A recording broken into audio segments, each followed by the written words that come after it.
సిద్దిపేట జిల్లా గజ్వేల్లో తీవ్ర ఉద్రిక్తత చోటు చేసుకుంది. ఎమ్మెల్యే కేసీఆర్ క్యాంప్ ఆఫీసులో సీఎం రేవంత్ రెడ్డి ఫోటోని కాంగ్రెస్ నేతలు పెట్టడంతో వివాదం రాజుకుంది.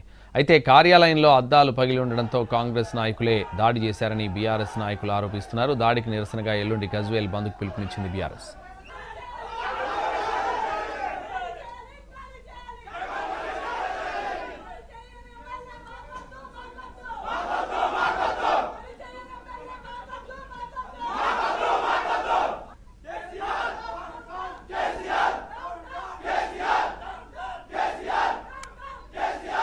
గజ్వేల్ ఎమ్మెల్యే క్యాంప్ ఆఫీసులో కిటికీ అద్దాలను గుర్తు తెలియని వ్యక్తులు ధ్వంసం చేశారు. అయితే అద్దాలు ధ్వంసం కావడానికి ముందు సీఎం రేవంత్ రెడ్డి ఫోటోని ఎమ్మెల్యే క్యాంప్ ఆఫీసులో పెట్టేందుకు కాంగ్రెస్ నాయకులు ర్యాలీగా వెళ్లారు. ముఖ్యమంత్రి ఫోటోని క్యాంప్ ఆఫీసులో డీసీసీ ప్రెసిడెంట్ ఆంక్షారెడ్డి కాంగ్రెస్ నాయకులు తగిలించారు. ఆ సమయంలో తామెవరం లేకపోవడంతో కాంగ్రెస్ నాయకులే క్యాంప్ ఆఫీస్పై దాడి చేశారని బీఆర్ఎస్ నాయకులు ఆరోపిస్తున్నారు. అయితే తాము ఎమ్మెల్యే క్యాంప్ ఆఫీసులో సీఎం ఫోటోని మాత్రమే పెట్టామని, దాడి చేయలేదని కాంగ్రెస్ నాయకులు చెబుతున్నారు.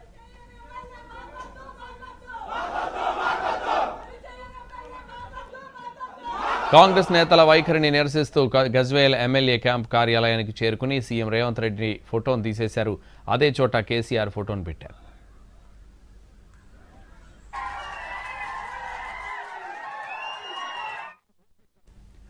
గజ్వేల్ ఎమ్మెల్యే క్యాంప్ ఆఫీస్పై దాడి ఘటనని మాజీ మంత్రి హరీష్ రావు ఖండించారు. ముమ్మాటికి ఇది సీఎం రేవంత్ రెడ్డి ఆదేశాలతో జరిగిన దాడి అని, ప్రజాస్వామ్యంపై సీఎం చేయించిన దాడి అంటూ ఆయన ట్వీట్ చేశారు.